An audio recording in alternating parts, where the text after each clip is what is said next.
Haleluya.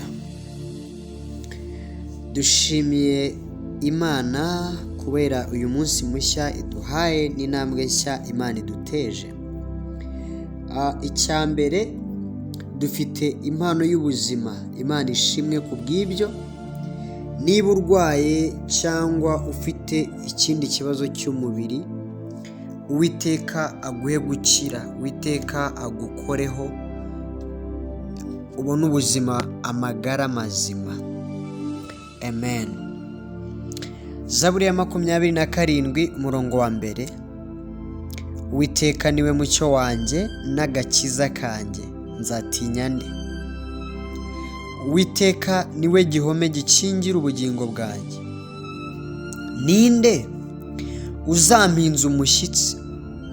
Aravuga ngo ubwo abanyabyaha bantereraga kumaraho, ari bo banzi banjye n'ababisha banjye, barasitaye baragwa. Rero umurongo wa 3 uvuga ngo naho ingabo zabambira amahema kuntera, umutima wanjye ntuzatinya. Naho intambara yambaho, no muri yo nzakomeza umutima. Wow, this is Bible. Uyu munsi nshaka kukubwira ngo aho guhangayikishwa n'amagambo bakubwira atari meza, ayo bakwandikaho, ayo bakoherereza ndetse n'ayo bakuvuga, aho guhangayikishwa n'ibyo bintu bimwe baza bakubwira ngo uzi ko kanaka agenda kuvuga ukuntu, birashoboka ko utabashuwa kurwangwa abantu bakwanga.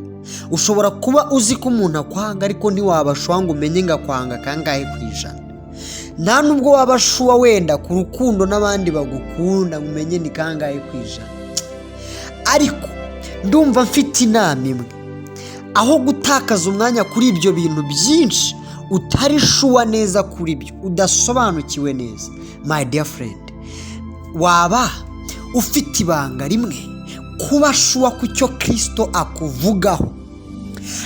Ababaye abatsinzi muri ubu buzima bwo kwizera ni abamaze umwanya wabo batinda mu kumenya no gusobanukirwa neza icyo Kristo abavugaho, aho gutakaza igihe barwana no gusesengura icyo abantu babavugaho. I tell you, washakisha, wabazabaza, wahigahiga, ariko biragoye ko wamenya ngo uyu muntu agutekerezaho ibibi bingana iki. Biragoye ko wamenya ngo uyu muryango ukwanga bingana iki. Nibyo ufite ibimenyetso, ariko you cannot be exact sure. Ariko izo statistike zidashoboka, hari izishoboka. Icyo Kristo akuvugaho, nsomye Yeremiya 29:11, aravuga ngo imigambi ngufiteho ni y'ibyiza ntabwo ari ibibi, kugira ngo nkuremo umutima. Ndagukunda. Aravuga ngo kuko yankunze akaramata nicyo nzamukiriza. Nsoma Bibiliya yanjye aravuga ngo Yakobo naragukunze, uri umugaragu wanjye, waca mu muriro nzaba ndi kumwe nawe, waca mu mazi ndi kumwe nawe.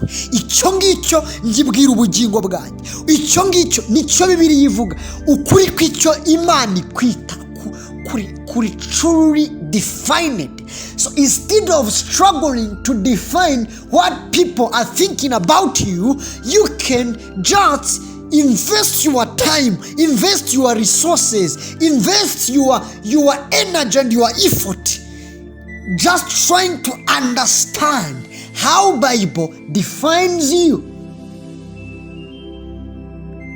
God. Baravuze ngo barakwanga. Bibiliya ivuga iki? Kristo yemeranya nabo, yitwa rukundo. Do you know what I think? Iyo umuntu ambwiye ko ahangayikishijwe cyane n'amagambo bari kumuvuga, nuko bashobora kuba bamutekerezaho nabi, bishobora gusobanura ikintu kimwe. aricyo ntekereza, kuba ataragira ubusobanuro bwuzuye bw'uwo ari we muri Kristo Yesu. Kuko ni ukuvuga ngo abantu they are not wise enough to define your identity. So niba baguteye ikibazo nawe ukakigira, ikibazo si bo, ikibazo ni wowe utarasobanukirwa neza standard uriho. Icyama Mwuka Wera uyu munsi akakumvisha ibirenze, akagusobanurira ibirenze, kuko Kristo aba munini mu muntu bishingiye uko kwizera kwe kuri kureshya, kandi kwizera k'umuntu ni kujya gusumba ingano y'ijambo ry'Imana afite muri we. Iyo mvuga ibyo ndavuga ikirenze gusoma just ibyanditswe. Hagomba kubaho kumurikirwa, icyo nicyo mpora mvuga. Yobu 29:3 aravuga ngo icyo gihe itabaza ryayo ryamurikiraga ku mutwe, nkagendera mu mwijima nyobowe n'umucyo wayo. So iyo uri kuvuga ubwiza bw'Imana mu buzima bwawe, it is not just being sarcastic. It is not fanatism. Hari umucyo uba warabonye, but in the midst of darkness. That is why it becomes hard when you are when you are forcing me to agree with you. The encounter was yours. Yesu ni mwiza. Ariko uyu mwanditsi wa Zaburi aravuze ngo uri umucyo wanjye, uri n'igihome kinkingira, nzatinya nde? That is number one, and I think it is like assurance, n'ubwishingizi budasanzwe, nta bwoba, nta gutinya.